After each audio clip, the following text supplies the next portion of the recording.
बिस्मिल्लाहिर्रहमानिर्रहीम। अस्सलामु अलैकुम वरहमतुल्लाहि वबरकातुह। सवाल: अगर औरत हज करने के लिए बग़ैर महरम के गई और हज कर लिया तो क्या हज कबूल हो जाएगा? जवाब: सफ़र हज, जिसमें कदम कदम पर नेकियां ही नेकियां और मग़फ़िरत व बख्शिश की दौलतों पर दौलतें नसीब होती हैं, उस मुबारक सफ़र में भी औरत को मक्का तक जाने में 3 दिन या ज़्यादा रास्ता हो तो इसके हमरा शौहर या महरम का होना शर्त है, ख्वाह वो औरत जवान हो या बुढ़िया। महरम से मुराद वो मर्द है जिसे हमेशा के लिए उस औरत का निकाह हराम है, ख्वाह वो नस्ब की वजह से हराम हो या दूध के रिश्ता से, निकाह की हुर्मत हो या ससुराली रिश्ता से हुर्मत आई हो।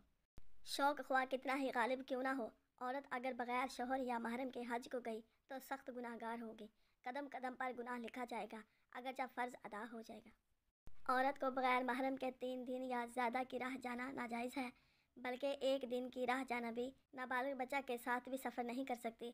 हमराही में बालिग महरम या शौहर का होना ज़रूरी है, और महरम हमरा हो तो उसके लिए ये ज़रूरी है कि वह खुदा तरस हो।